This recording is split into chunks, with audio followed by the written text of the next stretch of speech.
Okay, so the NBA All-Star Weekend. Before we get to the Celtics and we get to Jaylen Brown, let me get to Jaylen Brown first. I take my hat off to him because as many complaints that people have about All-Star Weekend, you had an All-Star put themselves into a Saturday competition for the dunk contest. I mean, come on. You literally had a person who won the dunk contest who hasn't been in the league in 2 straight years and has won the NBA dunk contest without being on an NBA roster. So hats off to Jaylen Brown doing the tribute to Michael Jackson with the left-handed glove. No, it had nothing to do with his dribbling skills. Michael Jackson is from Gary, Indiana, and hence the salute to Michael Jackson. To the late Terrence Clark, who lost his life in Los Angeles from Dorchester while he was at Kentucky. He was about to go to the draft. He saluted him. It was like a big brother to him. So I give Jaylen Brown a lot of credit because he is putting his words behind his money and actions when it comes to his dedication to Boston. Yeah, and even remember right after he signed the Supermax, he played in that Big 3 league in London. And that was some of the things he talked about. Like he wanted to help the city of Boston, help his community, but also, care about the game of basketball from the ground up. So, yeah, I agree with you. I enjoyed having him in the dunk contest. I would say, KJ, the NBA's got to do something about this All-Star Weekend because I thought the three-point competition was great. Boring. The dunk contest, I love that Jaylen was in it, but you're right. A guy who's not in the NBA is winning the dunk contest. And then the All-Star game. Boring. Yeah, I thought it was pretty pathetic what we saw. I had a great excuse to not watch any more than the first 15 minutes of the NBA All-Star game. I had to work BetMGM, the national show this morning at 5 a.m. I had a great excuse. I just put it on as background noise. The season finale of True Detective came out last night at 9, so that's what I did instead of the All-Star game. So how do you fix the dunk competition? And here's what I think you should do if you're the NBA, and you almost kind of make it mandatory, is if you're going to have someone like Matt McClung, who's a G League player, perform in the dunk contest, then you should be able to get street ballers to go against them in the dunk contest. Like there has to be some type of embarrassment that happens to the NBA players so that way they step their game up to say, we're not going to have some non-NBA players beat us at our own game because guess what's happening? A non-NBA player is beating you at this own contest. Yeah. So I think if you go get street players now, the only thing that I think would be the hang up is if one of these guys, these YouTubers decide, hey, I'm going to do that dunk where I do the 1450. I don't know how many rotations that would be. Let's call it 5 times 360. I'm going to do a 2040. And I would the NBA is not going to cover that insurance, right? And I wonder with the game itself, like, do you shorten the game and make it like a 40-minute game, and then guys will actually play defense? Well, do you do something like that? Like, I don't know. What I did see last night was, wow, there's a lot of spent energy on that West Side. They looked really slow. LeBron and Jokic and Luka Doncic out there, that's like a T train. Move it. Slow. Yeah. It was slow out there for them. So I don't know what you do. There's no way that you could say, hey, the winner of this contest gets, NBA playoffs, the NBA finals home court advantage. You don't do that because you play the games in the season to be able to get home court advantage. Right? Yeah, I wouldn't love that. Like, remember baseball tried that, and it was like, meh. But it feels like the All-Star Weekend used to be this awesome event, and now to me it's boiled down to the three-point contest is fun and entertaining, and that's kind of it as far as like entertainment value. And so they got to do something about that. And even that, and that's fair, KJ. But like that's the only one to me that I'm even like, oh, I want to know how that. Like the Steph Curry, Sabrina Ionescu 3-point. Like, okay, I was interested in that. I wasn't interested in the game. The dunk contest, I was interested because Jaylen Brown was in it, but like only because for Jaylen Brown, not the dunk contest itself. Okay, so we've gotten past the ugly stuff. The game, the weekend, even the celebrity game is like horrible. Well, like, they should have us playing that, by the way. Like that's ridiculous. I mean, they probably want real ratings. Now, if they wanted something exciting, you probably see me kick the ball up, until about 30 rows back. And then jump and hang on the rim or try and break the glass. Do something violent, but at least you get ratings. We should do a WEEI celebrity all-star basketball game. No, I don't do anything that requires my Achilles to go up and down at a fast motion. I don't do that anymore. Okay, that's fine. I will say the shootout between Steph Curry and Sabrina Ionescu was pretty good. Yeah, but that's the only Joe. Like to me, that's the only thing that I looked at from the weekend that I was like, oh, I want to know what happens there. And does Jaylen Brown not get hurt in the dunk contest? That was my biggest things from the whole weekend. Yeah, I don't know how you really make the weekend more excitable when the truth and the secret to NBA weekend is everything but the game is why people are there.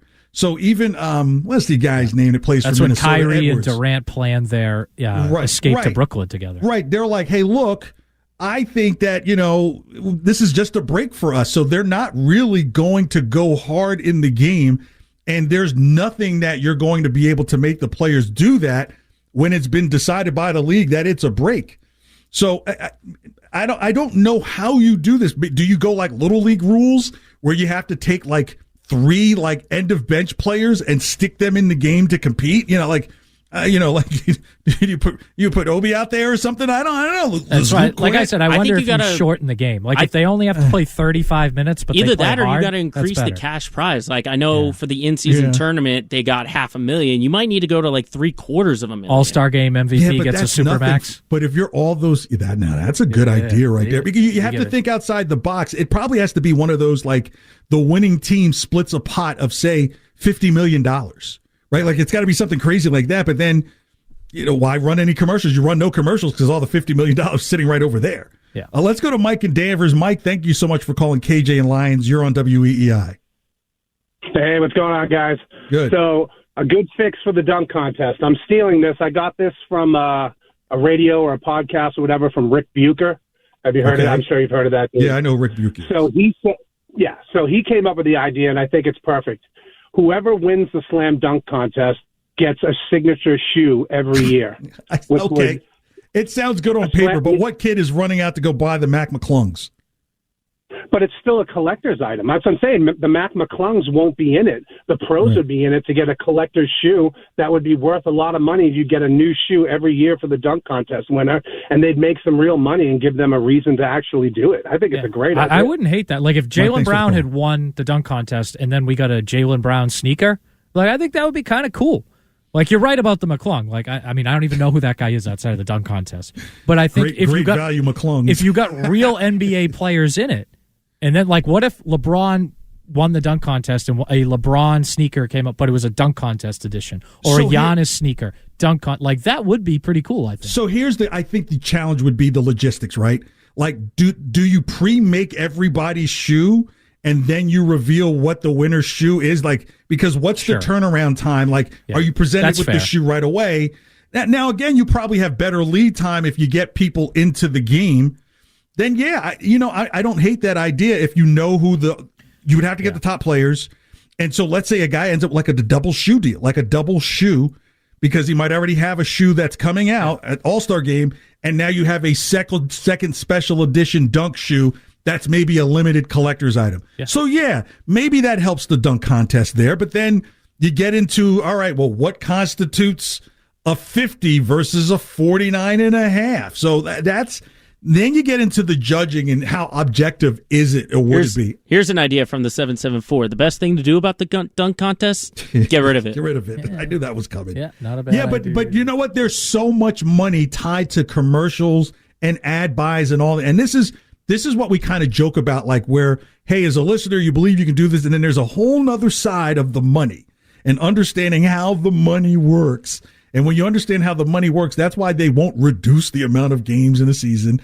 They won't get rid of the All-Star game. They won't get rid of the dunk contest because there's money to be made just on those things, no matter how bad the product is. I have to give it to the caller, Mike, and who we heard from Rick Bucher. That is a genius idea. I think that's a fun idea. Because you're only talking about, 5 to 7 contestants. Maybe you even expand because, like, hey, I can get a double shoe out of this. Kind of like, hey, you can get my regular shoe and then the special dunk edition.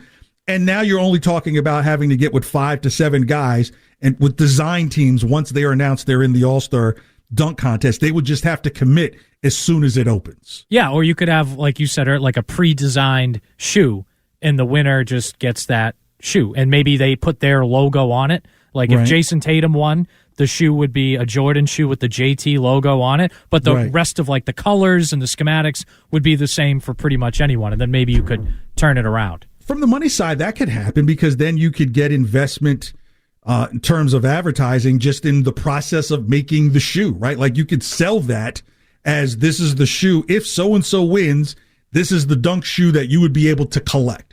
So If they don't win it, then hey, you can autograph that one copy, that demo copy, and charity. Yeah. But I do want to, I don't want this to be so incentive driven. Like, we have to criticize the players for not putting in the effort. They made Adam Silver and the league made these changes. They went back to old formats. We heard Jason Tatum in the postgame saying he likes the changes, but it's on the players to actually put in some effort and to show some kind of competitiveness. So let's just not make especially in the incentive game. based. Yeah. Well, no defense. The other part of it, how motivated are we to do work on our day off? Yeah, but still, you're in the All-Star game. I mean, imagine putting up that effort in front. Score, imagine putting up that effort in front of Larry Bird, Oscar Robertson, Dr. J. Imagine that. That's because those guys were selling refrigerators in the offseason. These guys, you know what I mean? These guys probably in 10 games make what some of these guys made in a season. But that's why I wonder if you shorten the game. If you made it a 40-minute game, maybe you would.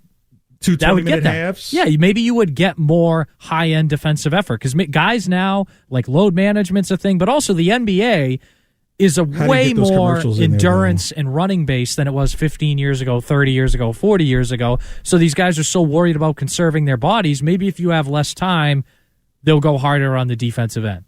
I don't know. But it was pretty frustrating to see that last night. Or maybe you introduce the 5-point shot, right? If you're using these AWS analytics of where different shots are taken. I don't need celebrity game junk involved in the pro Wait, game. but here's the thing. If a dude is taking a half-court shot, might as well give him 5 points for it, right? You don't have to put the markers on the court.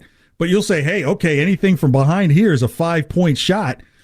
That may close gaps more. Or if you make 3 threes in a row, if a player makes 3 threes in a row, that third 3 is worth 4 points, right? Or something to incentivize people to really go after it, to close the score. It's not even the defensive part of it.